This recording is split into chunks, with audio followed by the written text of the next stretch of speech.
Clive Barker Podcast audio commentaries.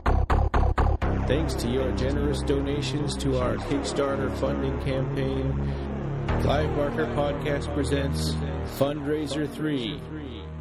Hell on Earth.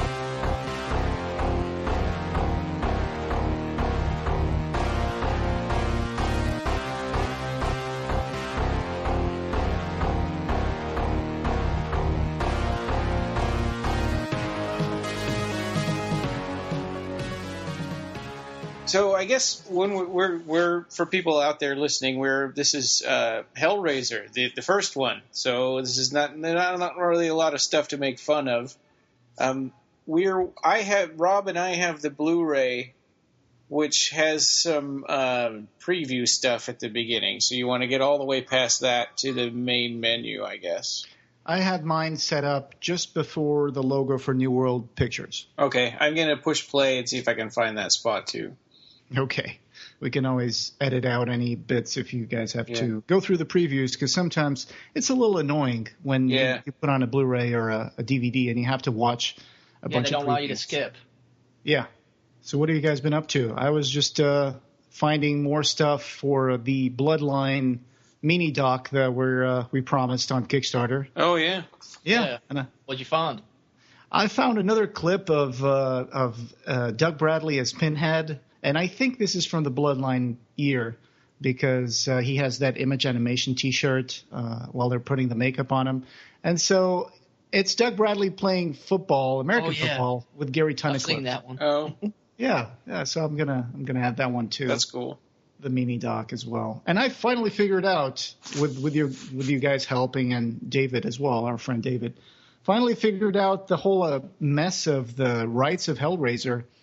Ever since they left New World Pictures and then went into that other company that did Hellraiser 3, which was Transatlantic.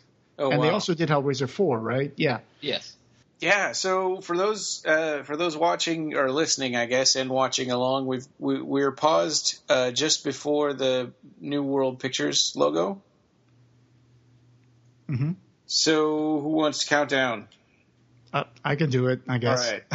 So on the countdown of 3, start play, and we can have this synced up. So 3, 2, 1, play. And that's the New World Pictures logo there. And a lot of suspense in this logo. Yeah. The producer for this movie was Christopher Figg, who was involved with Hellraiser 1 through 3, I think. And there was a lot of really cool stuff with Christopher Figg on the documentary Leviathan. Mm-hmm. We got to see his point of view, which was really neat for a producer, him and Tony Randall. Mm-hmm. It was good to see a producer that was very, he really liked Clive's ideas. Yeah, trusting, I guess. Yeah, very trusting. There it is, Clive Barker's Hellraiser. There are no limits. And it's interesting that Andrew Robinson was like the star power, when they were starting this. Mm-hmm. Because he'd been a bad guy in Dirty Harry. Yeah, it was Scorpio. These old credits, the Hellraiser films used to do the kind of black or white on black credits. Mm-hmm. I thought those were cool. And I think I've seen a picture, or I heard it in the documentary, the commentary track, I'm sorry, that for Hellraiser 2, that part where the card kind of pushes back and disappears? It was actually a card being pulled back on a little dolly. I remember hearing that too. Tony Randall, I think I heard that. It's cool how practical everything was. Yeah. It would be so easy to do that on a computer now. Mm-hmm. So, here are some of the executive producers. I don't think we ever heard much about these people. No, just Christopher Figg and Tony Randall. Yeah. Maybe they were people from New World. And written and directed by our very own Clive Barker. Yeah. So I don't know about you guys, but I think early on, in the late '80s and early '90s, I think I always believed that this person selling the box was also the homeless guy. Uh-huh. And later on, I figured out that's not the same because especially in the Blu-ray, you can tell the detail in it that it's not the same person. Right, but he does change shape, right? So I could see how that would be. Yeah, I could see how that would be an hypothesis that. Well, and in later like Hellraiser Revelations, they make it the same. The salesman guy is the same person as the vagabond or whatever. And in the comics too, right? Yeah. Yeah, that's right. The Puzzle Guardian, sure. Yeah. I remember people sometimes pointing out that it looks like Pinhead is behind Frank there when the camera pans down, but it's really just Frank's shadow.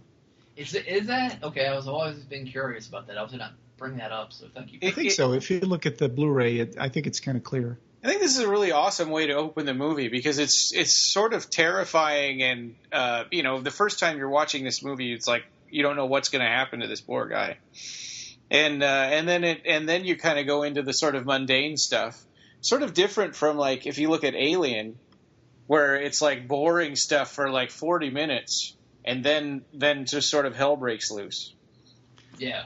But this one, they open up with a punch, and then it's kind of like, okay, you're going to learn later on what all this means. Yeah, I think Clive did that on purpose. He wanted the audience to feel that punch to the stomach right on the opening to set the tone for the rest of the movie. Yeah. And there's one of the things I really love, even though the special effects kind of hold up a little bit here with the hooks in the skin and stuff, but one of the things I really admire are the shots where you see the light shafts coming out through the broken stucco of the walls. Yeah. Yeah. And then that element was used in all the other Hellraisers. Yeah. Even the ones that take place in rooms that are like cinder block rooms or basements. Yeah. I know. And like the one with Trevor Hellseeker.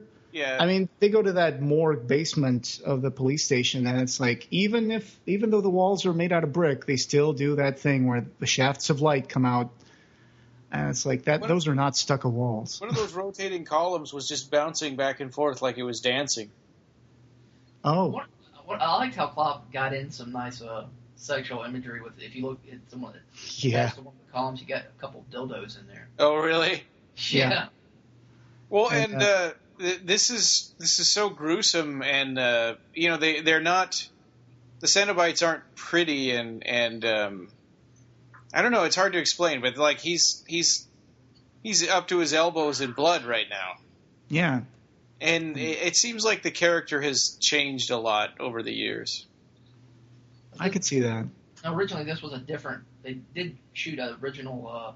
The wax face. Yeah. Yeah. Yeah, that was supposed to be a wax face that was going to be like they were going to shoot it in fast motion, melting and disappearing under the floorboards. And I think we could see a picture of that wax face in the Japanese program. Yeah. I have a copy of that. And then I think in Leviathan, we sent some pictures to them. I think they used it. Yeah. And you could see the big goofy like tongue and the eyeballs and stuff. It's amazing how little effects things and budgetary things can have such a huge effect on the canon of a series. Mm-hmm. Just, things that were, done for practical reasons. And even those animations that they did for the sparks and the lightning and stuff, although at the end it's a little dated, but I think it works well. Like when he's closing the box and you see those little blue sparks just rushing to get inside the box. And Clive Barker hand drew all that stuff onto the film. Oh, wow. Oh, cool. I didn't know that. Yeah. So this is Ludovico Street, which apparently was Dollis Hills Lane, I think, in London. Yeah, people from the Hellraiser podcast went there with Nicholas Vince, and they rented the bus for Hellraiser fans to go there and visit it.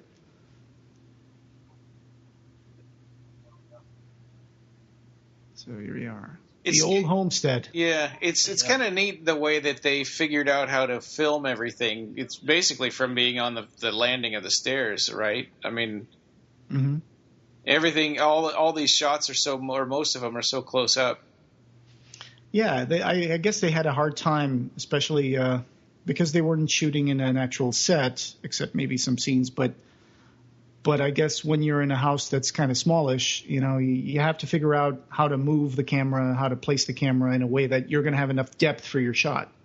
So I always wondered, because of the Hellbound Heart and the birdcage full of like dead doves, or doves' heads. I always wondered when he pulled that cover back if that's what he saw in there. Ah, that's interesting because you're going to the novella, right? Yeah. Yeah, and he wouldn't want to get alarmed because he's already trying to convince Julia that this is a good place to be. Yeah. How did you guys think? What did you guys think of like Andy Robinson's like obvious American accent, even though he's supposed to have grown up in England? I guess it's strange.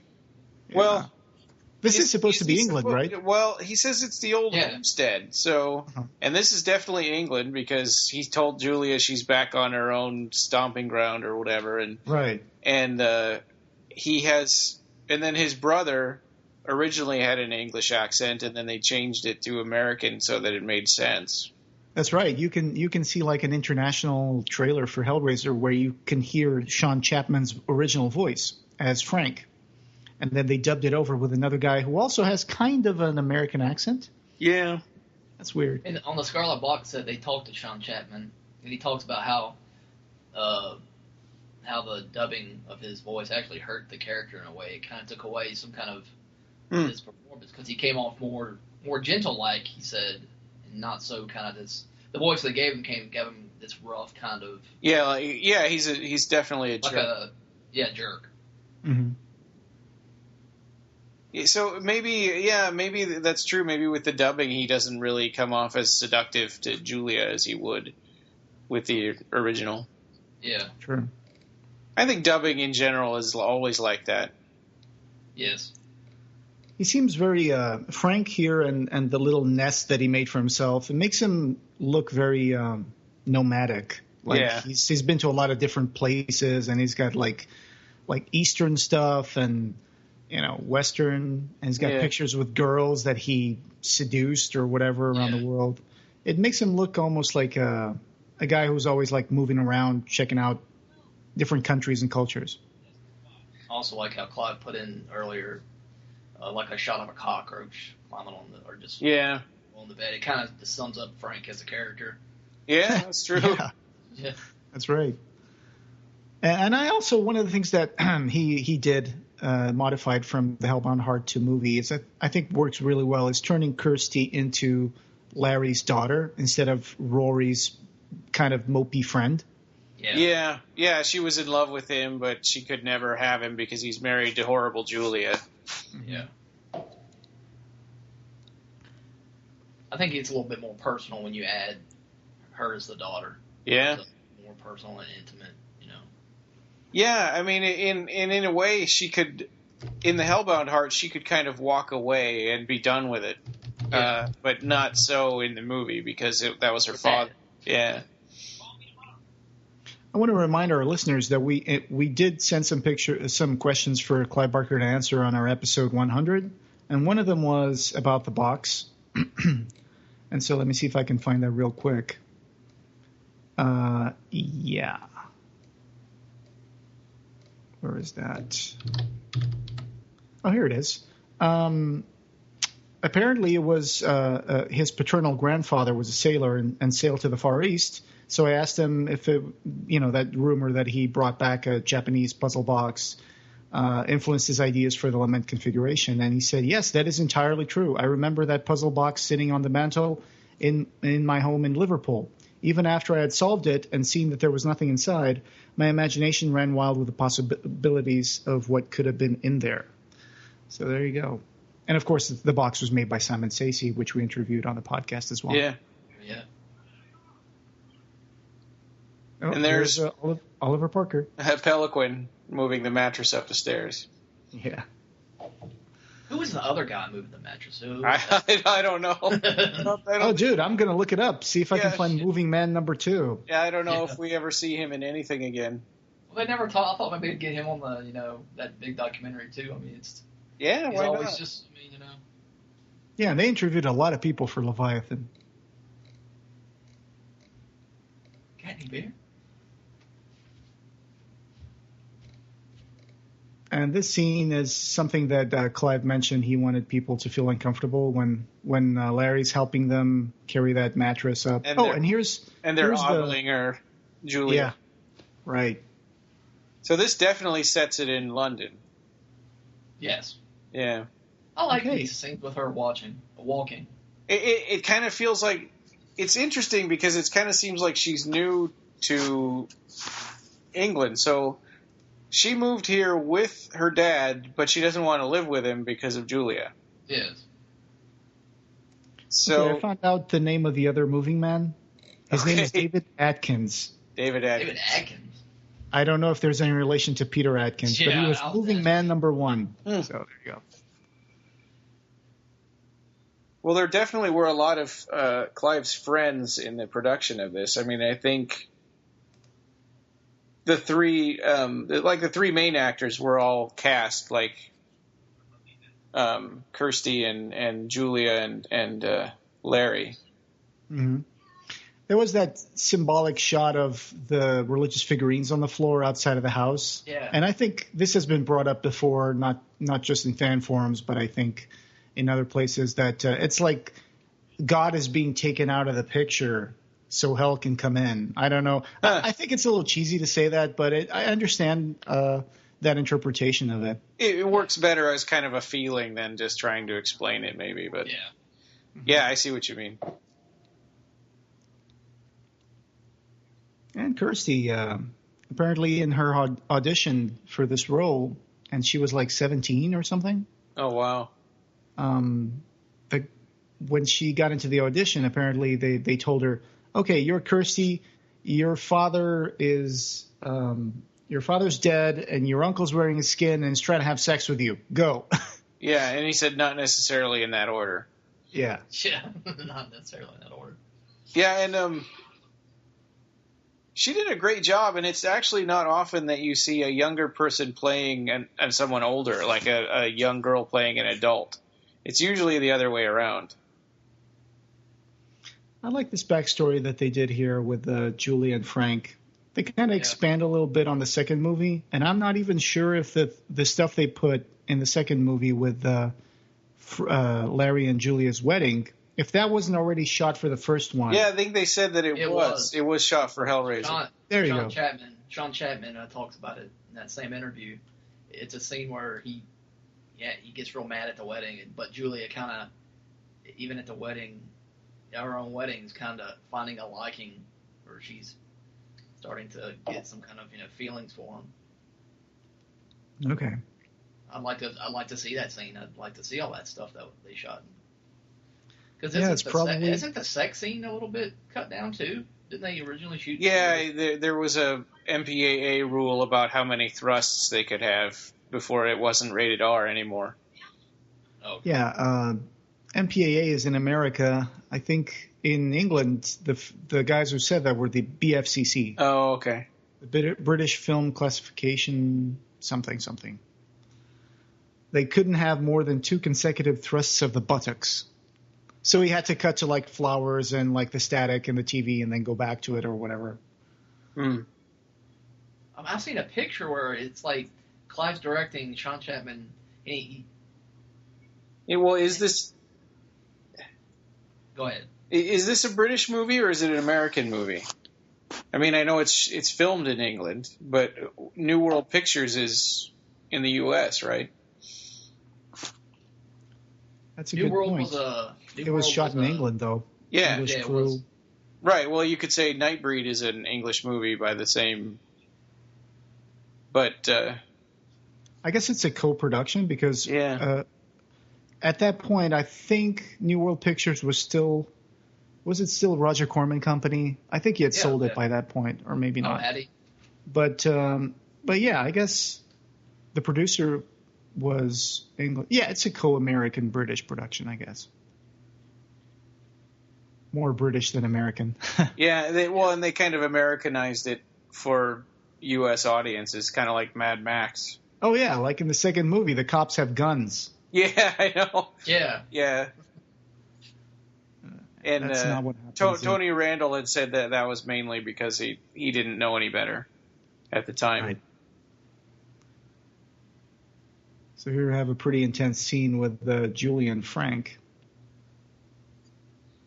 Kind of describes their dynamic as It's very kinky. Yeah, it's strange that she thinks that he loves her. Right. I guess, she's married to that wishy-washy brother, Larry, and he seems like he would be a real milquetoast, very bland, safe person to marry. And then she meets his brother, who's like exotic, imposing.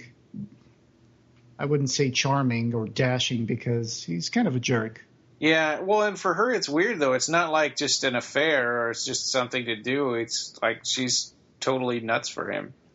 Mm-hmm. They're making love on his the wedding dress, and I know. I've always wondered, why did they get the wedding dress out in the first place? It was like Frank, did he tell her, let's. I think. Am I crazy, or is there like a shot in Hellraiser 2 as she pretends to show the wedding dress to Frank? I think that's right. Or maybe she was getting ready for the wedding and about to put it on. I like that unfolding tattoo there in that shot. Yeah, I do too. That's cool.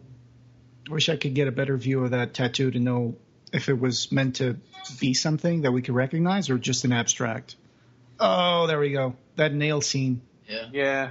We gotta mention Christopher Young's score during that whole scene. It really is good. The whole movie is really good. I kind of wonder if this movie would have had the same staying power if it had had the Goblin Coil? Yeah, Coil. Sorry. Coil the soundtrack. Coil soundtrack. Again, on that Scarlet box set, they actually put some clips of the movie, like the opening with Frank opening the box, with their music to it. It didn't sound that bad. Yeah. But again, I mean. But I don't know. I don't think a soundtrack really holds a movie back. I guess you still, if they're good, you still like them. Right. It just wasn't meant to be. Yeah. The unreleased themes for Hellraiser was also subtitled "The Consequences of Raising Hell." Was released as an album in 1987 and on cassette and 10-inch vinyl. So I think I might be crazy, but I think I remember seeing on YouTube years ago, like someone had scored like a clip of Hellraiser, the opening. Yeah, we talked about it on the podcast. Oh, there we go. Yeah, I remember that. So that was okay. I mean, I'm not going to say I do prefer Christopher Young's score. Yeah. Oh yeah, definitely. I think it's a cool cool artifact. The second score, the score for the second one. I kind of feel bad for Larry. Actually, I have the same problem that he does, where I'll pass out if if people are drawing blood from me. Mm-hmm. I've had that happen. Yeah. So I look at it. I have to look away. Yeah, I have to have the nurses talk about something else, and oh boy, I can't look and stuff. I had surgery done on me once with one of those electrical scalpels, and you can hear like the hiss and see the smoke come up from your own flesh, and you're like, holy crap. Oh, for me, it's like just blood. I don't care about that other stuff. Dude, that sounds like the beginning of Hellraiser 2, and going into that, soul. Oh, here's one of the scenes from Hellraiser that totally won me over when I saw it the first time. Yeah. It's amazing to think that this movie almost got made without this scene. Yeah, this was added in afterwards. Yeah. Because I think originally they were just going to show Frank appearing from the corner of the room and saying, hey, the blood brought me back. Yeah. But then I think it was Tony Randall that said, no, we should have like a scene where we see, the resurrection. Let's go back and do a scene with this, and special effects crew said they could do it, so there we go. And here they gave Clive more money and said, do a reshoot, make this scene. And it worked out really well. And so when you go back to Nightbreed and they're saying, hey, we want to do some reshoots, I can see why he would be trusting, why he would think that was cool. It's like, oh, they want to help make the movie good. Mm-hmm. And then he got screwed over with that one. But in this case, everybody was kind of on board, and everybody just wanted to make the movie good. Of course, this movie was a very low-budget movie, considering, the time and everything. It was like maybe $1 million. I've read somewhere where it was like $900,000. Yeah, that's what I remember. And of course, the sad thing about this, and that may have been sad or not, but is that Clive had to give away the rights to Hellraiser to have the money to make it, which of course meant that for other future sequels, Clive Barker was just kind of executive producer. I remember the figure being like $10,000 he got for the rights to Hellraiser. Oh, there you go. But on the other hand, do you guys think that Clive would have gone back and make more movies? No. On his own? He's never done a sequel for anything. Right. Yeah. So, yeah. He still would have had somebody else do it.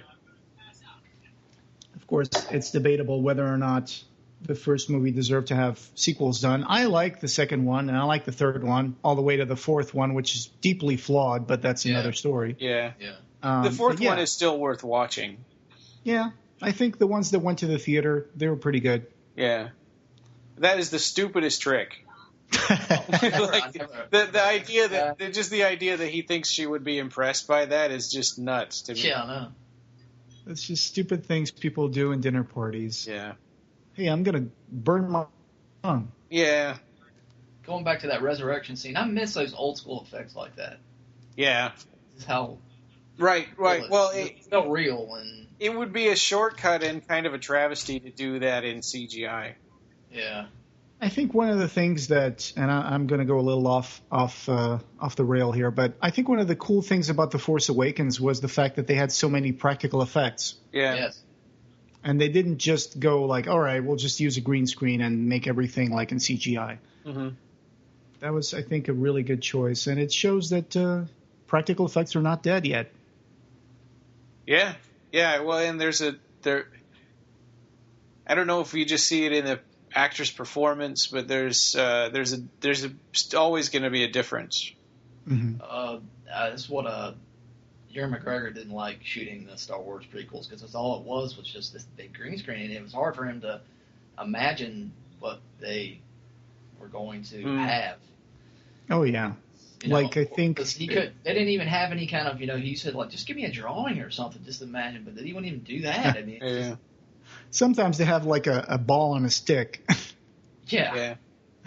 I think, for example, that scene where General Grievous takes out like 4 lightsabers and then he does that weird flippy thing in front of Obi-Wan. And Obi-Wan's just looking at it. There's no reaction in his face. He's just like, all right. It's just isn't there, Yeah. I just watched that movie a couple of days ago. That's okay. You can't. It's just really. I think people need to be able to react to things. Yeah. And this is great. She comes in here and she actually has somebody in a suit. Now, this was a little boy that played the Frank in the crawling on the floor. Was this Oh, was it really? Somebody that I think I couldn't walk up? I believe. I thought it was Oliver Smith. No, just the little part with he played this part too. I thought he played the part where Frank, when he first got the part. Oh, well, you have the Scarlet Box, so I have no idea about that. Ew. Yeah, it looks like oatmeal. Yeah, what is that? Is that throw up or just some sort of after effect of him in the resurrection? It looks like some slime or whatever. Yeah. Oh man, this is another scene that I remember. One of my first recollections was watching Hellraiser, dubbed in Spanish, in a late night session, and I was flipping through the channels, and then I flipped to a Spanish TV channel, and it was playing this part, and no, it wasn't this part. It was the part where Kirsty is facing Frank, and he says, "It's Frank. It's Uncle Frank." Of course, he was in Spanish, but But I was like, "Holy crap! What is this?" And it was like this dude without a skin, and he was wearing like a jacket, and I'm like, "Oh, this is so cool." It's T.O. Frank. Yeah, yeah, Tio Frank, Tio Francisco. I don't know, man. I have like a Cabal Nightbreed version, a DVD version in Italian. It's called Cabal, and it's just hilarious to look at that dubbed in Italian. It really is. And Claire Higgins is a great performer. Yeah. Yeah. I do remember seeing a lot more of her in that Young Indiana Jones TV show, I think. Oh, Wow, I think I saw one episode of that once. I don't remember it very well. Yeah. She had a recurring role. That's pretty cool. I can't say if it was recurring, but I do remember seeing her in that TV show. Maybe it was because, hey, that's the Julia from Hellraiser, and it kind of stuck to my mind. Yeah. Yeah. There's one thing about the Cenobites that I just want to clear up here, which is most people go to the dictionary, they look at Cenobite and say, oh, it's a monk that lives in a monastic community. And so in Scarlet Gospels, we see the Cenobites as living in this monastery in hell, and they pretty much stay in there all the time and, just do whatever they got to do. But I was researching this, and I realized that actually the Cenobites are a class of monastic monks that actually stress the community life. And so they would go out in the community and they would deal with the villagers and make a church for the villagers to go to and, go into the field, so to speak. So they weren't just monks that stayed in the monastery. Those were called hermits or hermetic monasticism. Oh, okay. Yeah.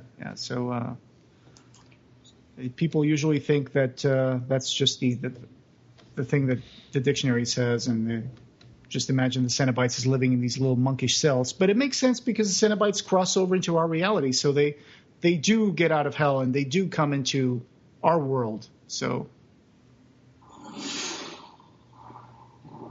that shot is so cool. I think originally Frank was supposed to have more stages, more preliminary stages of his body. He was supposed to be really dry and look like a dissected corpse. Or like a mummy. Yeah. It was supposed to be first a puppet, and then they would go to the person in the suit. But I think they found out that wasn't working very well, so they cut that part out. I always thought the Puzzle Guardian in the hermit human form was Alan Moore for the longest time. It looks just like him. Yeah, there was a rumor about that. Yeah. Some people asked if it was Clive Barker. Yeah. He doesn't really appear in his own movies. Yeah, he does appear in The Pillar of Souls, I think. Or was that cut? I think that was cut. Yeah, it was in part 2. There was a picture of Clive's face on the pillar, but I think just the picture remains. Well, that's romantic. Kissing in a dirty subway. I know. They don't call it the subway, right? They call it, in England, they call tube. it... The tube. Yeah. I love listening to Larry here.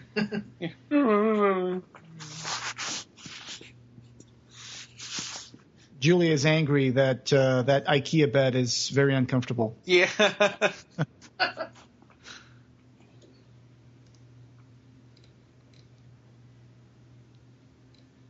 Yeah. I like this shot right here. Very nice. Mm-hmm. How many rats are in there? Yeah. What is the deal with this house? They have like 20 rats in the attic. I got to hand it to Julia. She, I would be disappointed with living in that house as well. Yeah. Just look at the top floor. Jesus Christ. Yeah. And rats and cockroaches. And now they need to call the Ghostbusters. Yeah, so far he just said, you need to help me, and she thought about it, and she said, I'll do it without even knowing what it is she needs to do to help him. That's a good point there.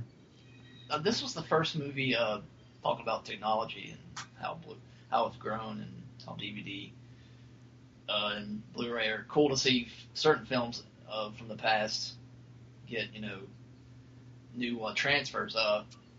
This was the first film I saw on Blu-ray, and I was amazed at seeing all the detail, like the makeup. Sure. The little things. Yeah. And when you see... seeing the face of the guy selling the puzzle box, too. Yeah. I think it was for the longest time, I mean, I had a VHS of Hellraiser, and me too. The quality of VHS was terrible. Yeah.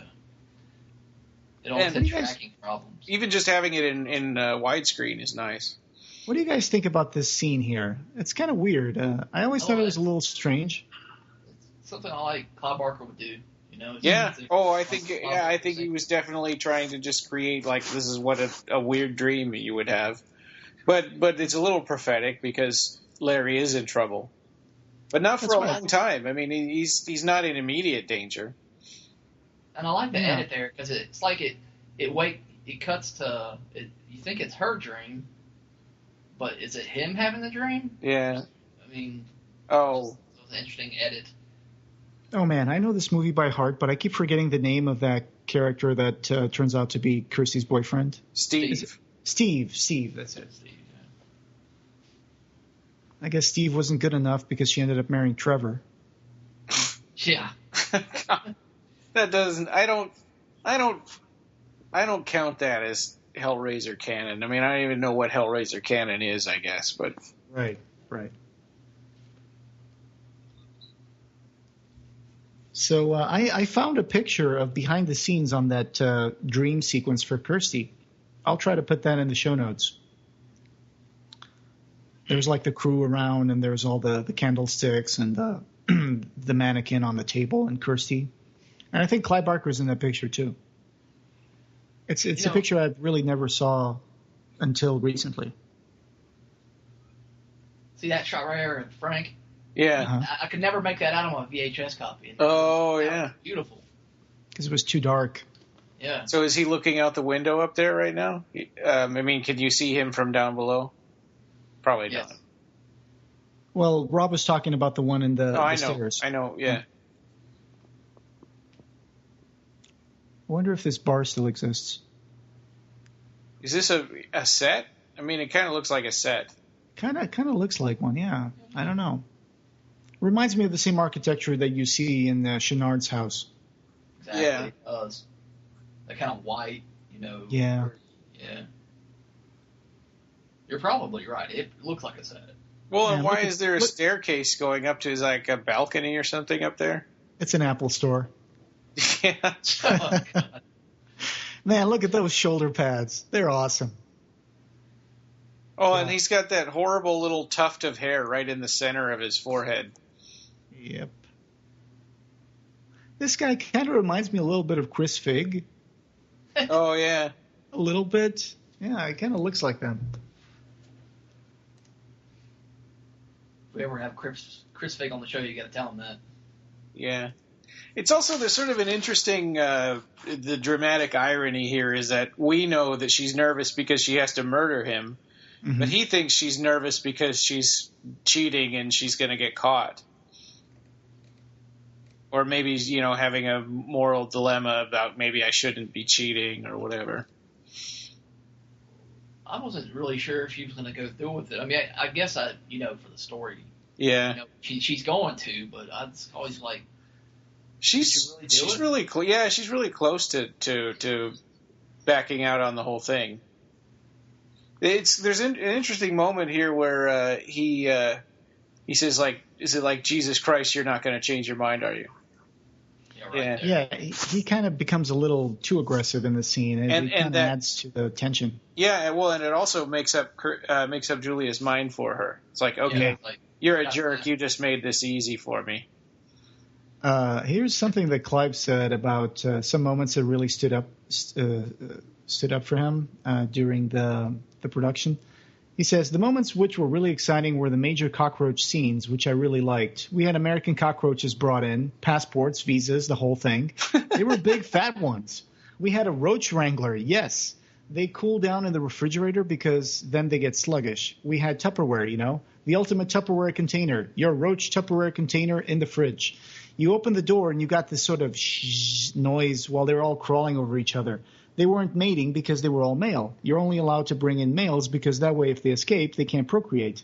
Somewhere in customs, there's probably a roach sexer. This was Clive at UCLA on February 25, 1987. Thanks to Clive Barker Info for having all these awesome interviews. So yeah, I think this movie also got really big in Japan, especially because of Julia. Because Julia is kind of like a killer, and she's kind of this object of desire, but at the same time, she's a predator. Yeah. And usually Japanese tend to think of women as being more subservient, so it kind of calls to their Japanese kinks, I guess. Yeah. So where is he right now that he can't see him?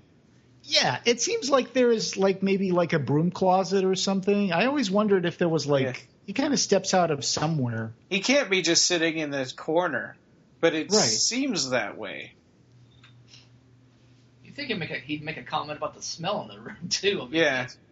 Oh wow. What a Yeah, mistake. this room is disgusting. Can we go somewhere else? Yeah. And it's also interesting that they switched to a hammer instead of a knife like in the novella. A hammer this is probably more grisly than if it was a knife. Mm-hmm. Now his face is all smashed in. Now there was some cut gore there too. They had to cut out, didn't they? I think maybe asked them. I think so, yeah. Yeah. That's the way they put that spatter of blood on her face is really cool. Yeah. Don't look at me. Yeah. She's like, all right, I got stuff to do, so I'll see you. Those earrings are so tacky, though. It's the 80s. Yeah. I know. Love it. Am I crazy, or is there a sound like someone sucking through a straw when Yeah. Oh, yeah. Definitely. you hear that noise? Yeah. It's really unsettling. So do you guys think Frank is a vampire? This kind of has a vampire, Oh, yeah. Yeah. It's sucking the blood. Yeah. And what is it about, getting sent to hell and coming back that makes you a vampire? It's kind of interesting that there are these mysteries in this movie that don't really get solved like that. He's kind of not just a physical vampire, but also an energy vampire. It's he turns the bodies into husks. And in the novella, the whole room seems to do that as well. It's she kills the guy and then she hasn't seen Frank in physical form yet, only he came out of the masonry of the wall and he says, "I'm Frank, blood," and then he disappears. And that's when she realizes she needs to offer blood to release him. And when she kills the first guy, it's the room that turns into kind of like a furnace and she sees the energy flow out of the corpse and the corpse starts becoming smaller and shriveling. And then that's when Frank comes out of the wall. Yeah. It's kind of interesting here that, he's all excited about how much better he is and she's just disappointed. I thought that would do it. I can't, Yeah. How come you're not finished? Yeah. In Hellraiser 2, it takes a lot more for Julia to become human again. Yeah, it's there's 8 women or something. Yeah, 8 bodies. Yeah. Yeah. Unless we want to believe that those bodies were killed by Dr. Chenard. But, yeah. So, yeah, Oliver Smith played Frank the Monster, and he was a really skinny guy. Just like Deborah Joel, who played Julie in the second movie. Yeah. I wonder how many pieces that suit was in. I know they streamlined it a little bit more for Deborah Joel playing Julie in the second one, but I wonder how long it took for Oliver Smith to get all that stuff put on him. You'd think that Julia would have given herself a little more time, before Larry got home. Yeah, maybe she was trying to pick up guys and she wasn't having any luck. Yeah, that could be. He's carrying this corpse with socks on. Yeah. Yeah. She just brought him into the bathroom. This was a little house in Cricklewood, and Clive said, "Doing a low-budget movie in a house in Cricklewood is the equivalent of the 8-quid play. Actually, I'd go further. Low-budget movie making is fringe theater, except that you can actually get the audience number I always wanted to get. It's what fringe theater claims to be and so often isn't. Non-elitist, populist. I saw Hellraiser a couple of months ago in a grindhouse on 42nd Street, and the audience, when they weren't making out in the back row, was really voluble. They were screaming at Kirsty, 'Get out of the fucking house, you dumb bitch!'" This was, Peter Atkins and Clive Barker's Shadows in Eden. I always loved to see Hellraiser in the big screen. When I was living in Portugal, we had this fantastic film festival called Fantasporto.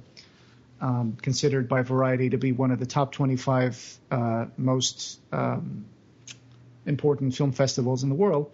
And they had a tradition that every single year there would be like a session with Hellraiser or Hellraiser 1 and 2. And that was actually the first time I met Doug Bradley, because he went there like 2-3 times, maybe 4. So that was really cool. Oh, yeah, I think I seen you took a picture with him, didn't you?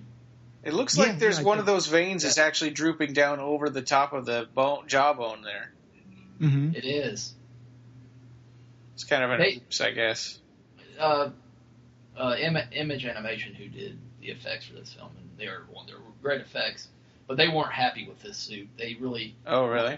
They really were not, pleased with it. And for the second film, they really wanted to work on when they did the Julia Resurrection. Yeah. They really wanted to get a much better suit. I don't think it's that bad. I mean, especially either. when they put the slime all over it, it doesn't. I think one of the things that was better in the second one is that when they put slime over Julia, they made the slime kind of reddish instead of just clear. Yeah. And that kind of makes it look a little more realistic, I guess. I don't know. I mean, when I was a kid, I used to live close to the market, and whenever I went there, I would see at the butcher shop like these skinned rabbits like just hanging from hooks, and they always had that little bit of like red slime like dripping out of their snouts and stuff. It's just awful. Always reminded me of Hellraiser. So do you think that it just takes a lot of bodies to make skin, and that's why he wants to take a shortcut and just take Larry's skin? Because with Julia, she got her own skin back, but then they had to use a lot of bodies for that. Yeah, that's a good point. You see that in Julia's in Hellraiser 2 when she's getting her skin patches fixed. Yeah. Yeah.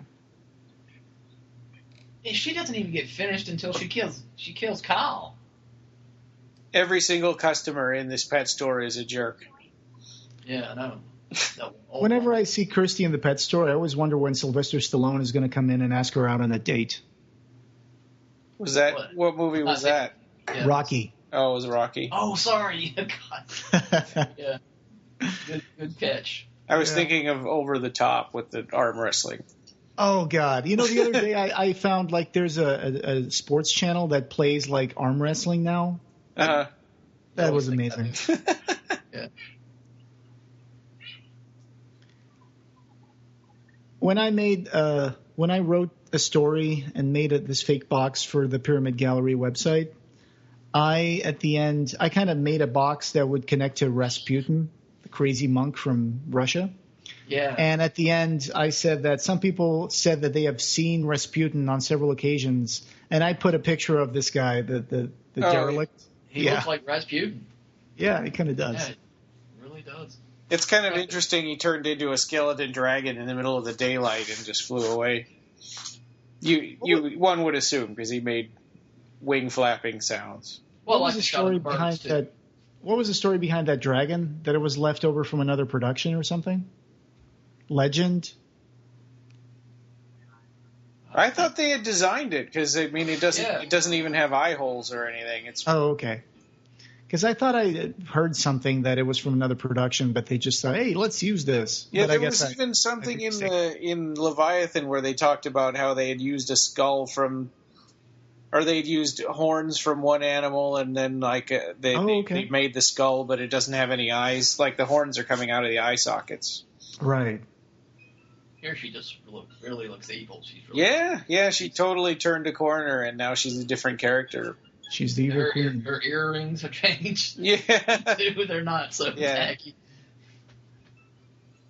I would have liked to see more interaction between her and Frank. Yeah, dude. Showing us kind of like the time going by and she killing more guys and him, they kind of do a little montage, but it's... She doesn't really want to hang around with him until he's finished. I guess. It would have been really awkward if Larry went to the bathroom and he found his brother there sitting on the porcelain throne, like, oh, sorry, my bad. This is the kind of stuff I miss from the series. It's just these weird little moments like this. Yeah. Yeah, they don't want to take time with anything. Yeah. Oh, here we are. Well, except for people thinking they're dreaming or thinking they're awake when they're really dreaming. They like to waste a lot of time with that. Yeah. So I think that when he explains who the Cenobites are here, there was supposed to be these little depictions of the Cenobites in their little monkish cells. Yeah. Yeah. Yeah, where they would have like all these like tortured things. And I think that kind of reflects a little bit on the poster for Hellraiser, because Pinhead is standing in a place that's like dark, but there's like this. It looks like almost like a tool shed. Yeah, it's like a pegboard on the wall for hanging tools. Yeah, but it works. It doesn't look too tacky. It actually works. Clive said he never thought about Hellraiser as a series when he wrote. Yeah. When he was doing Hellraiser, the script, he thought of it as a series. And I'm always curious, like, was he a big fan of the labyrinth that was created in Hellbound? I mean, what was his? Yeah, a whole different take on hell, because he wrote a different take on it. Yeah, I mean, I don't think it's what he would have done, but I think he likes it. I mean, I think Yeah, that was done with Peter Atkins with plenty of feedback from Clive, so I would say he was probably happy with it. Yeah. I just remember reading in a Fangoria issue where he kind of was like saying like it was a movie he wouldn't have made or something like that.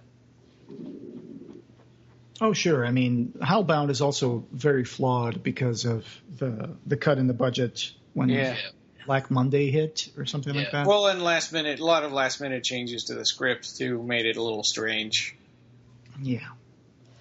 But we're going to do a commentary on that one too.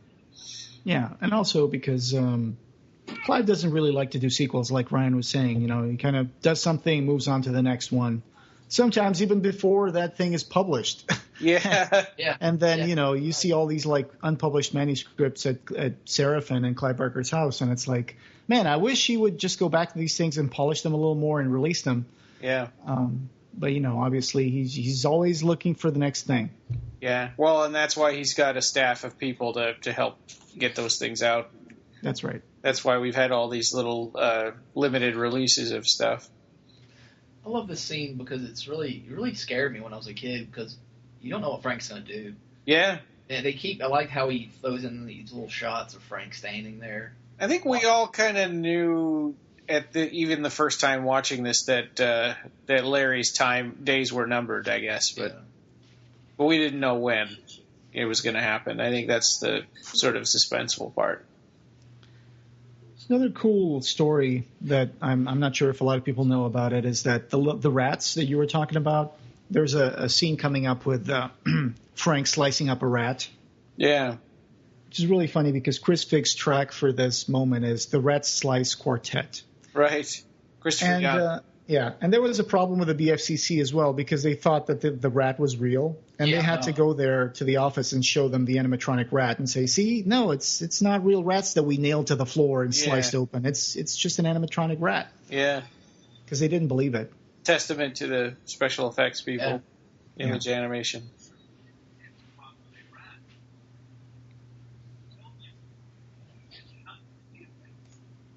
Like those guys. Yeah. So when was your first screening of Hellraiser? What do you remember about it? I saw it. My brother had gotten a 2-pack for Christmas as a Christmas gift. Oh, that's nice. Yeah, it was the first two like in a double set. Mm-hmm. And that's how I saw it, was on these really bad kind of VHS quality tapes, and that's cool that was a double pack. That way you could watch the two as a double feature, which is something I would advise people to do. I saw Hellraiser 2 first also. I was trying to get caught up with Clive Barker because I just sort of discovered him only a little bit ago, and I was reading every book, and I had already read the Hellbound Heart, and I was going to read Hellraiser at one of my Dungeons and Dragons groups because we would play Dungeons and Dragons and then watch movies all night. Uh-huh. And I wanted to rent Hellraiser, and they all talked me out of it and said, "No, you got to see Hellraiser 2. That's the better one." So I saw Hellraiser 2 first. That's weird. So you saw the movies after you read the book. Yeah. Which is, I think, my experience was not that. I mean, I think a lot of people saw the movie first and then read the book. But I wonder how that affected your viewing of the movie. It made it easier. I mean, just knowing kind of what was going to happen. I love this shot of Frank with the lightning like shining on his face. They thought that was real. That doesn't look real. Yeah. Yeah. It's definitely a grisly scene. And Larry does not notice anything at all. Yeah, it's crazy. That's how stupid men get when they have a boner. Yeah. He's just hiding in the closet. I love it. I just love it. Andrew Robertson's really good in this. I think he plays the really stupid husband. But then when he changes to Frank later on, it just gets you believe it. I mean, he changes into that character. Yeah. Except for the voice. Yeah. Yeah, voice. Every time I watch this scene, I want to go to eat some Chinese. So this scene is kind of taken out of the novella. I think he does have a meeting with Kirsty. Yeah. Oh, is that when Kirsty wants to tell him that she saw Julia go into the house with men? Yes. Yeah. It's very, interesting father-daughter dynamic here. It kind of feels like nowadays a Hellraiser sequel, they wouldn't waste time with something like this, which is too bad. Yeah. I think we get a lot of really good character development in this movie that you don't see in the later ones. You get the feeling that Larry kind of settled for Julia, or Yeah. And she's nowhere near as good as Kirsty's mother. Yeah, we never really hear a lot about her, though. No. We see a picture of her in Hellraiser 2, briefly. But it does seem like Julia's pretty awful. I mean, Kirsty can't stand being around her. She's just one of those people who kind of sucks the fun out of everything. Yeah. I'm sorry, Rob. Go ahead. I was going to say, I've got the action figure of Frank.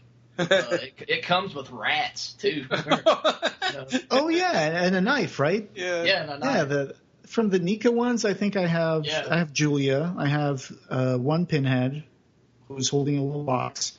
And I think I have Chatter, too, the one with the eyes. Oh, that was a limited edition. And what else? I think I have Angelique and a... Your voice is your voice is kind of messing up, Jose. Yeah. Still there, man? Yeah, but I'm still here. Okay, I just want to make sure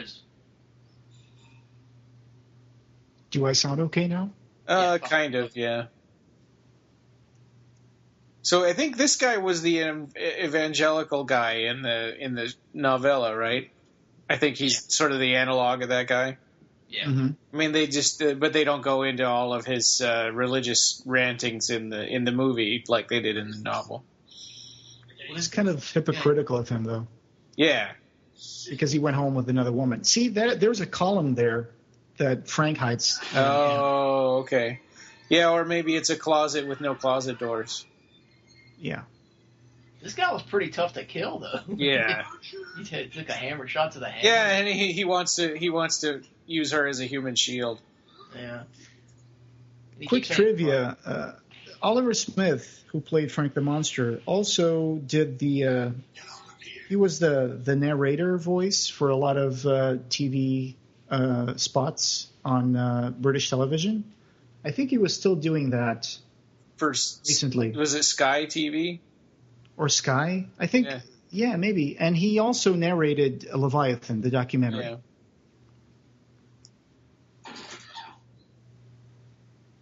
Oh, here comes the first scene ever I saw from this movie. Es tío Frank. Oh, yeah.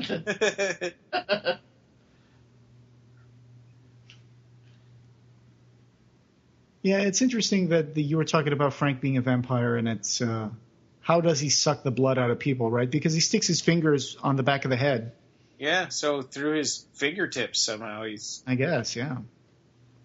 Hey, we could start, the cool thing about the old internet forums was when you would just meet other people who also like the same movies that you did, and then you guys would start creating these fan theories and fan fiction. That's kind of what I miss about, I do too, man. The 90s Hellbound web and stuff like that. Is you'd be talking to people who would be like, maybe he builds his body from scraps of like hellish material, and that's why he's a vampire now. And Yeah. I know it's all hokey stuff, but it was fun when we were younger to come up with explanations for that. Yeah, there's something about that versus having all of the information available to you all the time. Speculate about Frank's demonic nature. Yeah. Frank's like, okay, I can't let you have him. Sorry. I'm not done with him yet. And in the novella, Frank grabs his lower jaw and rips it off. Yeah.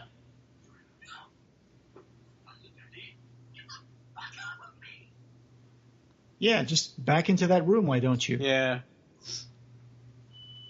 This is a creepy scene. Yeah, right. What would Julia think if she saw that?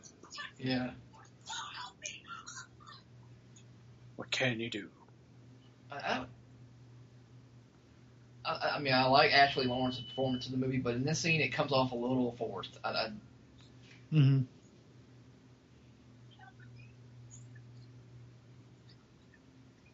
There are some shots in this movie that you could just they look like paintings, and this is one of them when he's pinning Kirsty against the wall, and the lighting is just great.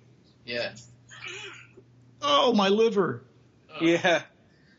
Yeah, so, I mean, he's obviously there's some superhuman stuff about him. He's got maybe superhuman strength, and he's okay getting his stomach ripped out. Kirsty's a character that can kick some ass, She Yeah. can take care of herself. Which during that time, there was these 80s, slasher films with a lot of mostly dumb kind of women that were just want to show off their. Yeah, and basically all the slasher victims in this movie are just those men that Julia brought back from the bar, which is not typical at all. Oh yeah, that's kind of cool that you bring up a good point. Klopp kind of turned the whole thing on its head. He made it men rather than women. And then you get to like Hellraiser 8 and they turn it into a normal slasher film with all these stupid teenagers and stuff. Yeah. I wonder if Kirsty's wardrobe in this scene was just a white T-shirt on purpose, just to be easier to buy a bunch of them. Yeah, that could be. And just to make the blood stand out more as well. I think so. Because she's only wearing mom jeans and a white T-shirt, and it looks like so plain. Yeah, and those nuns could have been more helpful. Shit, just looked at her. They just made a face at her. Yeah, I know. So she's probably a druggie. Yeah. It's like the adrenaline rush is over, and she's kind of crashing here. Rob, in your retro review of Hellraiser, you had said at this point that you thought it was kind of like Frank was a poisonous character that sort of made her pass out. Oh, that's an interesting take on it. That's one of my shot right here. One of those the flower blossoming. I thought it was kind of creepy. Well, and it also is sort of symbolizing her waking up from the dream. It's cool. They do repeat the blooming flower things further down the movie. Like the nurse is looking at something like that right now. Yeah, I know.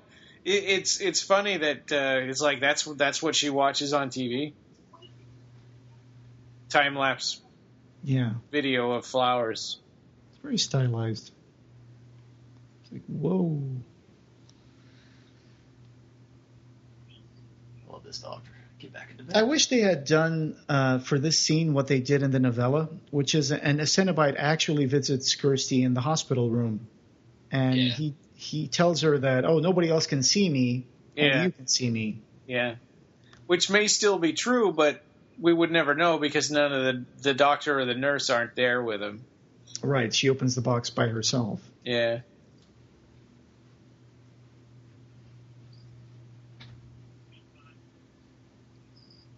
I remember seeing on eBay the original negatives for some scenes that they shot, some promo stills that they shot of the box, like on the sheet of the bed and stuff. And I'm sorry I didn't bought those because those are pretty cool. So why do you think they locked her in here because they're waiting for the police to get there? Yeah. So, but she manages to escape. Do the Cenobites just teleport her somewhere else? Well, she goes into hell, right? And then she comes out, and that's a good point. I didn't think about that. We'll watch and see if we can find it again. I mean, but it just seems like she goes from being in here to going back to the house. That's a good point. So, yeah, and here you can see a little bit of time's gone by, right? Because she was sitting with it, and now she's lying down. Yeah, and they do that time-lapse dissolve thing between shots. Yeah, so it's taken her a long time to open the box, which fits with the novella, but is not... Although we don't really see her manipulate the box that much. She's just kind of like just touching and poking the box. And that could be just a budget thing, because there's not a whole lot they could do with that prop. Yeah. And here's another thing, another element that would be reproduced in all the other sequels is when someone opens the box, then a wall breaks and there's an opening. So you do see that hallway looks like the labyrinth in Hellraiser 2. So I think they and I guess you could say they were just expanding on that. They use that as a template, Yeah. I always thought also this, where she's at the hospital, when I watched Hellraiser, the films back to back, I always thought this was the Chenard Institute. Oh, this hospital? Yeah, I don't know. I guess watching them back to back made me think of that, but obviously they're not. It could be, right? It could be. Yeah. Yeah. That wouldn't be out of the... Far-fetched, would it? And then, and that would explain why they lock her in her room. I like the lighting here. It's very Dario Argento. Yeah, well, and this is a really suspenseful scene because you don't know what's going to jump out at her. Until you see the wheels on the engineer. Yeah, I still love the engineer. I think he's awesome. I know. And actually, nobody ever knew about the wheels until recently, I think, because of the high definition and stuff. Yeah. The way I found about it was I was listening to the commentary on the old Laserdisc. Clive said it.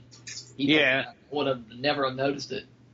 God, I love that monster. It's just so awesome. And then they even did the eyes that the pupils open. Oh yeah, that cart behind it is really visible on the high definition. I think it was Warwick Sacey who was pushing this cart. I think. And Little John was running the arms, the upper arms, right, which are sort of like the legs. Yeah. It's funny. This scene shows up if you've ever seen the movie Basic Instinct. This shows up on the TV. Michael Douglas is watching this. Yeah. That's kind of when he wakes up and that's playing on the TV, I think. Yeah. Yeah. Yeah.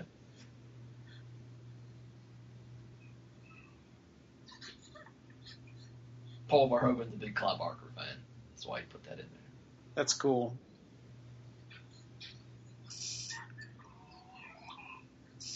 And it was a neat change because in the novella the engineer was just like the other Cenobites, but he had a wedding veil on his head. No, he had a pyramid of light for a head. His head was like a cone of light. Yeah. Yeah. Oh, I love this scene as well. Yeah. That's kind of going back. That kind of shot goes back to the early days. And here she's like, "Oh God, what have I done this time?" Hey, where's that blood coming from?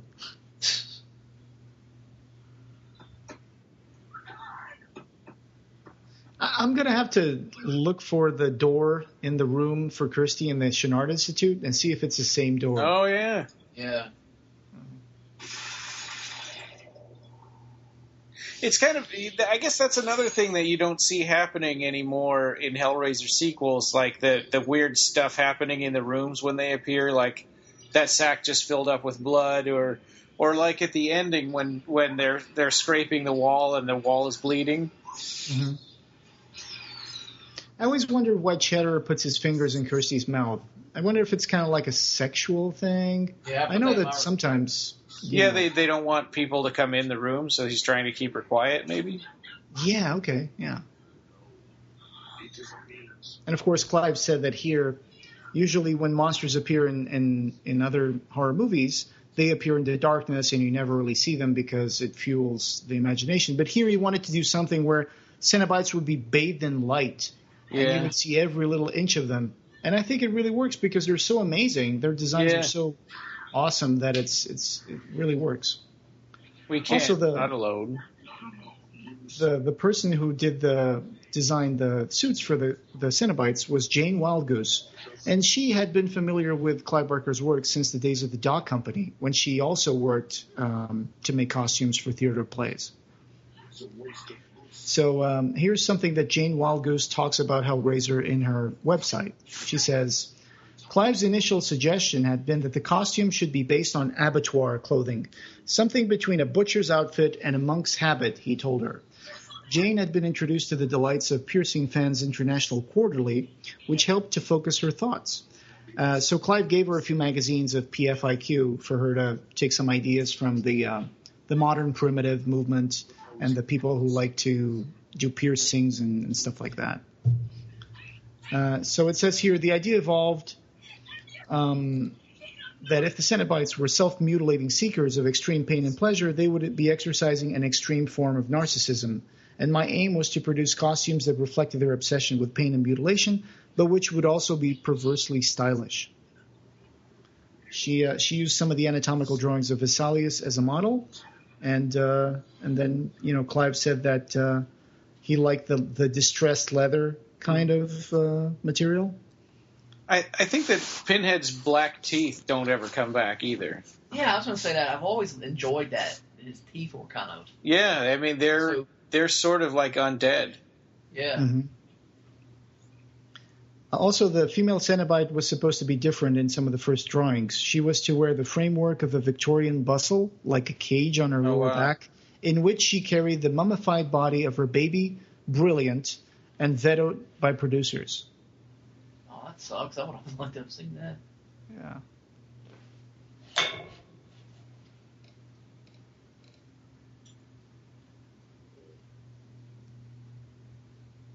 There's a lot of stuff here. I'll add this to the show notes so I don't take over if you guys want to talk about this scene. I was just going to comment on the previous scene. I think that's probably Doug's the nastiest portrayal of the character. He just comes off as really mean. Something also that was different between the movie and the poster was Pinhead's eyes. Because in the poster you see Doug Bradley's blue eyes, but here they have those black lenses. Yeah. And looking at the pictures from the new Hellraiser that's going to come out, Judgment, you see that Gary Tunnicliffe went back to giving Pinhead all those big black eyes. But it almost looks like they're eye holes in a Halloween mask. Yeah.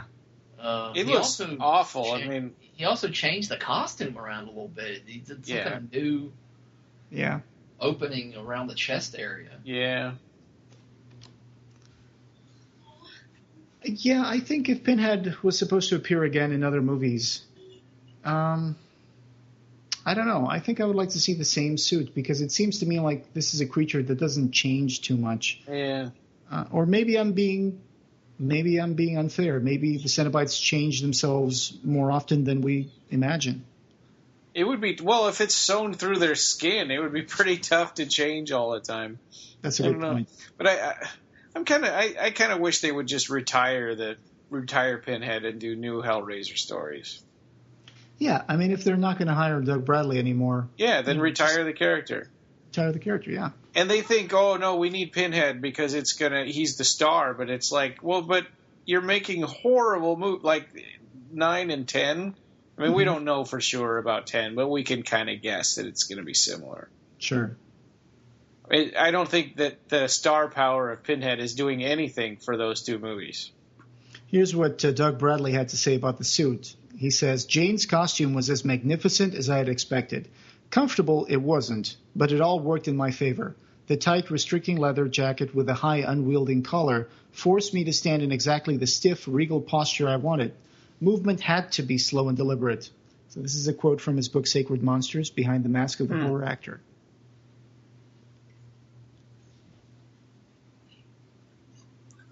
When I first saw this, I was like, I knew something was wrong with. Oh yeah. Of course, because he's got blood all over his scalp. Yeah. Well, and he had said, "What I need is a new skin," and then she went and showed him something. So I don't know. I think do the audience at this point all know what happened except for Kirsty? Everybody knows. Well, he also implies that he's wounded because he fought with Frank to kill him. Well, that's true. Yeah. I had to put him down, baby. A mad dog. He just comes across as such a different person. Yeah. It's not Larry. And I love the little, if you look at his hand, there's different patchwork of hand. The skin doesn't match. And the part where he adjusts his the skin around his eye. Yeah, and it makes that noise. Yeah, that's a perfect example of it's all in the audience's mind because there's no special effects there. It's just him pushing the skin a little to the side and letting it go. And it's obviously his own skin, but it looks like he's actually adjusting it because of the sound they edited into it. That was actually Andrew Robinson came up with that idea. Mm-hmm. Oh, that's cool. Yeah. There's a few things he came up with when he turned to Frank. He did the line, enough of the cat and mouse shit, and yeah. And I think that I don't think that he would say, "Yeah, Julia, go." I mean, if it was really Larry, he wouldn't say, "Oh yeah, you go show her. I'm going to hang out down here for a while." Yeah. Mm-hmm. Here we go. But it would be tough for. I mean, in Kirsty's defense, it would be really tough for her to guess that somehow Larry killed him and took his skin, and now he talks just like him. You know, if Hellraiser was done today, they would probably turn the engineer into like a CGI beast and have him jump from one corner of the room to the other and walk upside down on the walls and stuff. Yeah. That's why I'm not looking forward to the remake. Oh, yeah. If there ever is a remake. Right. They'll just keep talking about it forever and then churning out these horrible movies every 5 years. Now that's the first time Doug ever spoke a line of Pinhead? Yeah, that is it. His first line of Pinhead, and maybe his first line on set. This is the most powerful scene with the Cenobites. I love that. Yeah. Was that we want the man who did this. Yeah, and I like that lighting better than the hospital lighting on them. Yeah. So when I saw Doug in one of those late night screenings of Hellraiser, he told the audience about that line and how he couldn't see anything in the dark lighting, and he had the black lenses on, and there was a 2x4 or something on the floor that he would bump into it, and he would know that would be his mark. Oh wow. Yeah.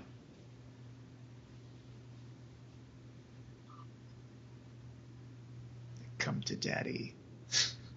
Now she's like, oh, wait a minute.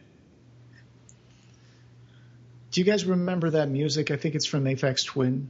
It's Come to Daddy. No. Oh, God, yeah. That's a freaky little video of those kids. That's a freaky video. Kids with, adult faces or something. Yeah.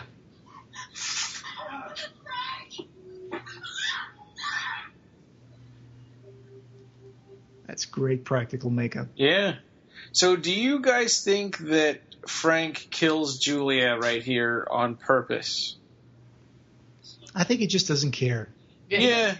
Yeah, well, I mean, but he likes Kirsty better because she's younger. Right? So he could easily just say, I'm going to act like I'm going to stab Kirsty, but I'm really going to stab Julia. Yeah. I don't know. That's do you think maybe he was going to take Kirsty as some kind of a slave or something like that? Yeah, I think so. I think he. That's I never thought about that, but you raise a really good point. Because he doesn't seem to go oh no, that's not what I wanted to do, and chase Kirsty around. He stays there and he takes his time, and he even sucks the life out of Julia. Yeah. So yeah.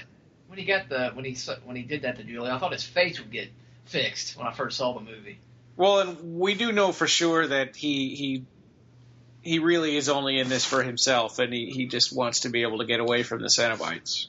Yeah. And he doesn't really care about Julia. Man, that upstairs is so small. It's just the attic room and the storage room and the bathroom, and that's it. But it seems like there's like 3 floors to this house. Are there? Right? Yeah. There's like the bottom floor. There's like a top floor with a bathroom, and then there's the attic. Right? So maybe the bedrooms are on the 2nd floor. Right, yeah, maybe that's what it is. Like, oh, maybe I can hide in this closet. Nope. Surprise Jesus. Yeah, spring-loaded Jesus. Yeah, I can't hide in here. Boing. How about... Well, God, yeah, that's completely taken out of the house. Yeah, how about right here? This looks like a good spot. It's kind of like a former antique collector. Yeah, those little figurines they put outside, they look pretty crummy and broken and stuff. But so that must be Frank and Larry's parents had all that crap. Yeah, but that big Jesus statue, you could sell that for some money. Yeah. He's like, okay, maybe this is a good place to hide. Yeah, I just would have began tearing the place apart in that room to find her because, I mean, there's no other... Yeah, it's a pretty small place. Like, oh, no, this was a bad spot, too. Oh, that's gross. I like the fact that corpse just comes out of the shadows and then goes, like, right back into the shadows. Did she push it back in? Or just... No, it just kind of did it itself. Okay. It's a little gratuitous, yeah. It's a little gratuitous. That's the first guy that Julia killed, too. He does have the dislocated jaw where she hits him in the face with the hammer. Yeah. So it kind of seems like Kirsty's just kind of broken right now, and she's sort of lost her will to hide, and she's just going to walk right out onto the... Like her dad is dead. Yeah. She's being chased by a monster from hell, and she just saw a woman get murdered. And a corpse just vomited maggots all over. Yeah. And so she's feeling a little bit hopeless, I guess. I guess this is the point where Peter Atkins was listening to the Grindhouse Theater people say, "Get out of the house, you dumb bitch!" Oh.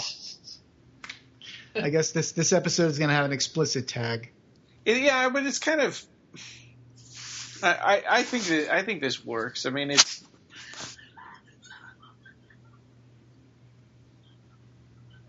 I think Kirsty's pretty believable. Oh, yeah. The only point where I think we should have better effects, and I wish they could go back and fix it, is when Frank is chained, and then he kind of explodes. Oh yeah. I don't like the way they did that. The edit is a little like clunky. I wish they could have fixed that and made it better. Didn't they have to cut the shot? There's they put it in the unrated version of Hellbound where Frank's face, you see it actually split in two, and then it goes to an explosion. Yeah. Oh. And this, you're right. I always thought his whole head comes off and hits the door, because you do hear a thump. Yeah, you're right. That's what it's supposed to happen, yeah. That's what happened, at least in the novella, that's what it is. And they also kind of brought that death back in Hellraiser Bloodline when that black space marine, he gets like his face chained and then it just kind of pulls apart.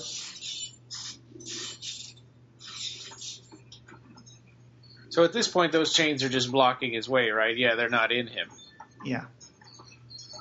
We're back. Yeah, something that people have forgot to make chatter in other movies. And also he has little chains holding his lips back, and those disappear later on too. Oh God, don't get me started on the later Chatterer, because the later Chatterer, it seems like they cleaned him up too much. You guys remember that Nika bust? There was a Chatterer bust. There was this giant piece. And the Chatterer face is so clean and so smooth. He doesn't even have any ears or anything. It's just weird. I like Pinhead's makeup in this. It really looks like dead skin. Instead of in the other ones, it got really kind of white, chalky white. I like the composition there where the Cenobites are they're doing kind of a triangle thing, and then they're just looking at Frank, and he's advancing towards Kirsty. got a fish hook in my I caught a fish hook one time. Not that bad, but it always reminds me of the time I went fishing and I caught with a. Oh gosh, that's horrible. Yeah. That must have been painful. Yeah, I mean, was it? It's yeah. Especially because the hooks are a little barbed at the end. Yeah. You have to. Not a fun experience pulling it out. And Pinhead is completely serene doing all this. Yeah. He's like, seen it, done it. All four of them are. I like that, device that goes up his back. I like that, Yeah, it's like rib. Those were cool. Like, in part 4, they had one too when LeMarchand gets killed. One of them, there's like a device. Yeah, and on part 8, when they cut Lance Henriksen apart, it seems like they also have that big blade on a chain that they swing at him. Yeah. That's definitely they a each have moment. one of those.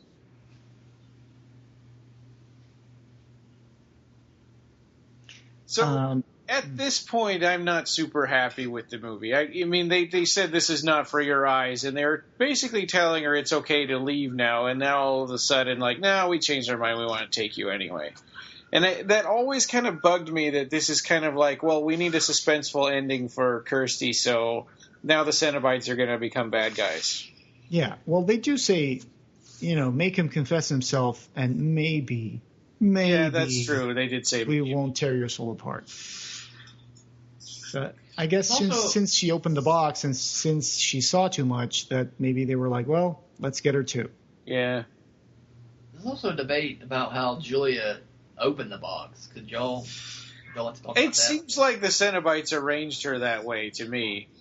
In the novella, she kind of drags herself onto the bed and puts on her bridal dress for some reason. Uh-huh. Right? Yes. And then she's holding the box, and then she dies there. I don't know. Yeah, they skipped it in the movie. Mm-hmm.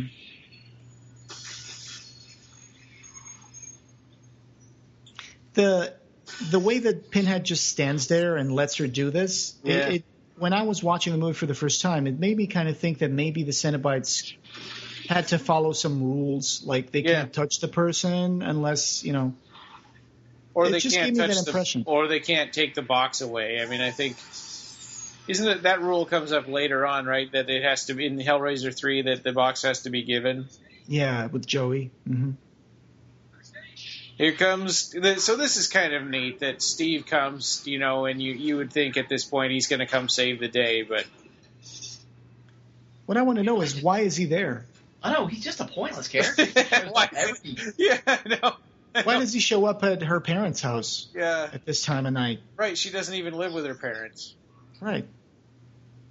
So then they move the wedding veil to the Chatterer instead of the engineer.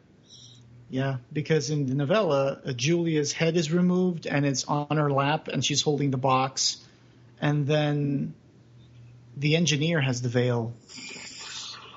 It's weird.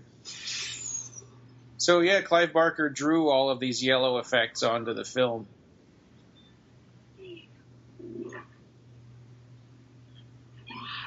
And here, Butterball is the one that doesn't get sent back to hell. Yeah, we were talking about that with Simon on our first interview with Simon, that Butterball's like wandering around the city after this movie. I like the idea you came up with on our last episode where you asked, is Butterball's name because he's fat or because his head looks like a Butterball turkey? Yeah, no, Butterball turkey.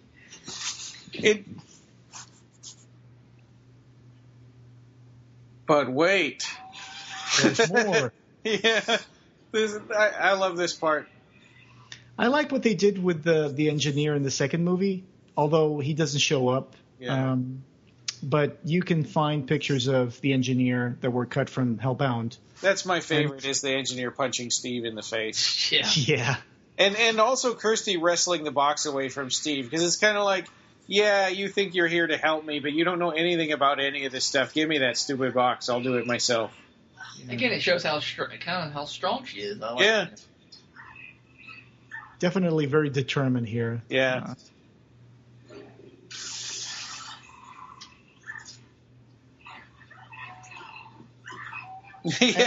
And Steve says, "Oh, give me the box. I'll do it." She's like, "Get away from me." Yeah, I'll do it. What would he do with it? I mean, he had never messed with the box. I know. It's a little empowering moment there. Yeah. Little sparks dying away. It's over. I always wondered if when the box is open, if that kind of transports the house that the person is into a different dimension, because it seems like the windows become dark and you can't see outside the door, and so it's like, I wonder if that has anything to do with the fact of opening the box. Yeah, maybe it makes a little hell bubble around the house. Yeah. So the door slams on its own, and then the windows start lighting up.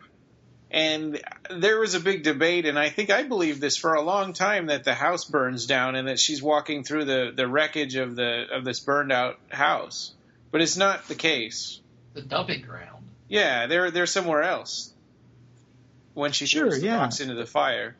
If you only saw Hellraiser 1, that would be a totally appropriate idea to have. But and that picture is burning, and the fire is right in front of the house. So and there's furniture here that's burning up. So I like the burning chair. But this does not look like a house that burned down at all. I mean, it's unless the house kind of folded into itself and disappeared, like at the end of Poltergeist. Yeah. I was going to ask, y'all said the engineer showed up in some pictures. Yeah, some pictures that were cut from. I'll have to read the script again. I don't remember him being in the script, but that's pretty cool because I really like to see those. Yeah, there's a picture of the engineer picking up Julia's skin from the floor. Oh. Yeah, what's he going to do with that? I don't know. Eat it, maybe.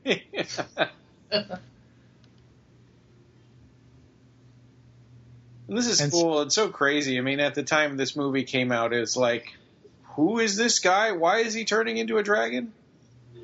And some people thought he was like the devil. And I could see that. And of course, the sound of the blackbirds in Tempest, and the flapping birds. Mm-hmm. You heard this noise when he showed up in the pet store. Yeah. And if you watch The Forbidden, the short, kind of similar kind of. Yeah, there's also these blackbirds flapping against a window, and it kind of reminds of that. So now, it must be him, right? Because if he's, with a different skin, because if he's the one that took the box. Again, that's perfectly acceptable. I mean, it's up to the viewer to make up his mind about that. And that guy on the right's not Frank. That's somebody else that he's selling it to. See, I always thought that they were going back to the beginning of the movie, and that was Frank until the Blu-ray.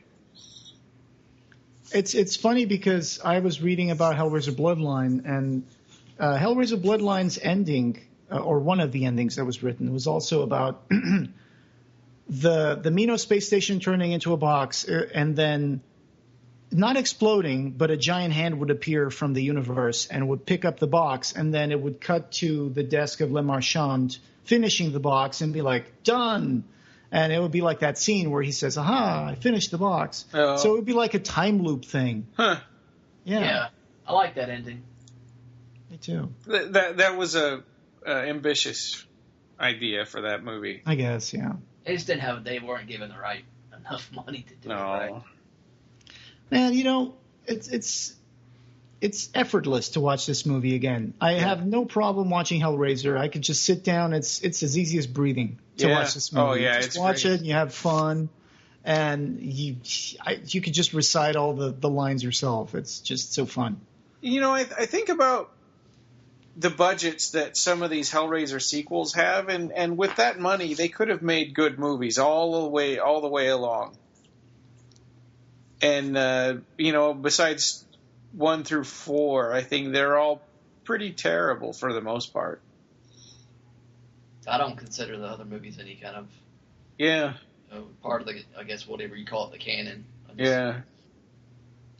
It's, it turned into, it's kind of like the Transformers movies, because I used to be I guess I still am, a big Transformers fan. I I used to watch Saturday morning cartoons when I was younger, and I would watch all the Transformers ones, and I would record them on VHS, and I still have a lot of like homemade tapes with Transformers. But then the Michael Bay movie came out. I went to see it. I thought, it was weird. Didn't like it very much. I was like, it was a little too, CGI for my taste, and all the robots were undistinguishable from one another, and I kind of got disappointed. And then it's like now there's like 5 movies, and now every time someone says, or mentions the Transformers franchise, people think, the Michael Bay movies. Oh, you like those? Yeah. And I'm like, no, I like the movie that they did back in the 80s. That's true. That's true. Those things sort of overshadow, what's really awesome. Like, exactly. And some of the Hellraiser sequels, they kind of overshadow the magnificence of the first movies. Yeah, well, and especially when a new one comes out. I mean, Jesus, wait until we all are seeing Hellraiser Judgment in, what is that, probably January or whatever. Oh, there's and many special thanks to Anthony Randell of New World Films. Yeah. Oh, I guess that must be, I knew it was Anthony, but yeah, it's Tony Randell. Yeah.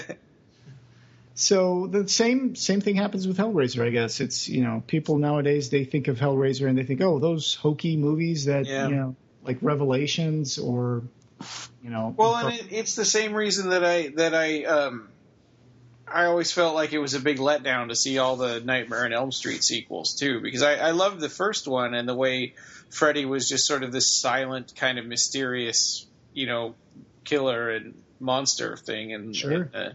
Then he turned into like making puns and doing all these ironic ways of killing people based on what they were afraid of, and I don't know. For me, it kind of worked. Although I agree that the first movie, at least, and maybe the first movie, is a completely different tone than the sequels. Freddy Krueger haunted my dreams for a couple of years after I saw the first movie. And then the other ones, like the second one is just weird. It's kind of an odd man out. Then the third one was Dream Warriors, I think. Yeah, I like that one. And that's when it started becoming a little more like... campy. Yeah. Like Bugs Bunny or something. Yeah. Yeah. But it worked for me as well because I never took it that seriously. They did it well to, Yeah. I think that I have a problem with horror franchises in general. I don't... It's like singles. You just like one film. Yeah. I mean, it always seems like they're just trying to milk something, every time. Mm-hmm. I guess I was never a big horror fan.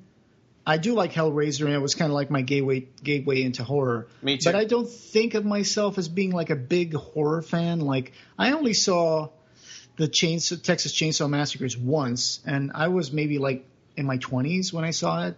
I still haven't seen them.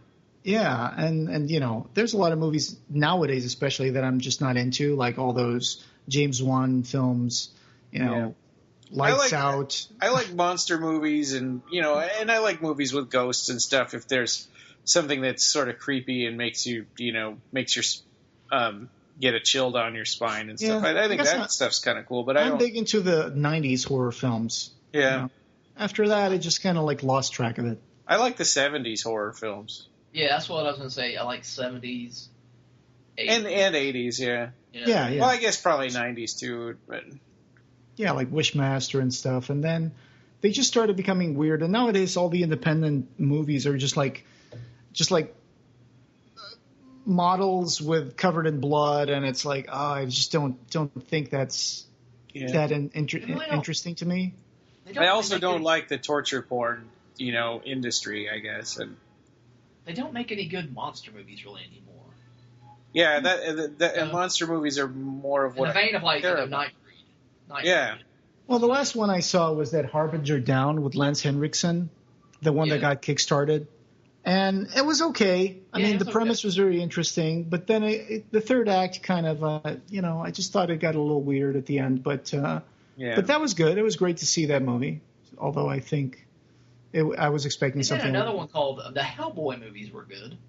Those were pretty cool, Yeah, but I don't know. I mean, they are not like monster horror movies. I guess they're more action, fantasy. The books are really kind of monster, kind of pulp. Yeah. Yeah. But the movies really, didn't capture that kind of tone. But yeah, I think those are good. I liked Mimic too. Yo, God, yeah. And do you remember Relic with those monsters that had the pincers that would cut people's heads off? Yeah, Relic. Yeah, they were these. Yeah, they were these. Stan Winston designed the creature for that. Yeah, they were these big, like, quadruped monsters, and they had like bug pinchers for their mouths, and they would slice people's heads off with them. And they came out of some like Egyptian artifact or something. I can't remember. I saw that. I saw that on that festival, Fantasporto. Mm-hmm. I think I saw it in the big screen. Yeah. Yeah, it was interesting. Yeah, I remember that. Tom Sizemore is in that movie. Yeah. But I guess that's the kind of monster movie Clive Barker doesn't like, where a monster is a mindless beast that everyone wants to kill. Yeah. Well, that was Hellraiser. So next we're going to do Hellbound? Nightbreed.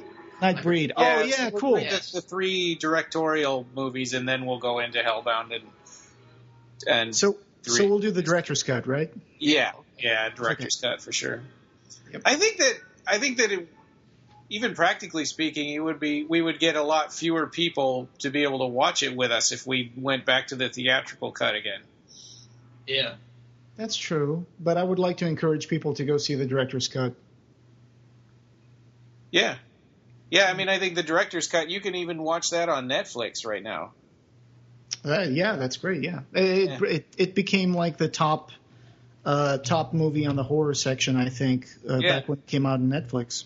Yeah, but the theatrical cut, I mean, I guess you can still get that Warner Brothers DVD, but... Sure. I've not watched the theatrical cut when I sit down and watch that anymore. Did you watch it on the Blu-ray? Yes, I did before I watched the director's cut. I did too. I wanted to see what it looked like, and it didn't really, it was good and stuff, but it didn't really. I just felt like I could be watching the director's cut right now when I saw it. Yeah, exactly. Yeah, I know. You can find the show notes for this page and lots of Clive Barker news and features at www.clivebarkercast.com. Leave comments there or get them directly into the podcast by clicking the Send Voicemail tab on the right. Please follow us on Twitter at BarkerCast or at Occupy Midian. Like us on Facebook and join the Occupy Midian Facebook group. You can listen on the site or subscribe to the podcast on iTunes, Stitcher, Libsyn, TuneIn, Pocket Cast, Google Play, and Double Twist. Subscribe to our YouTube channel as well. Please take a couple of minutes to leave us a review on iTunes. It means the world to us and helps us spread the word about Clive Barker. The Clive Barker Podcast, or BarkerCast, is an independent editorial fan site and podcast that is not affiliated with or under contract by Clive Barker or Seraphim Films. This is a labor of love by the fans for the fans. Thanks for listening.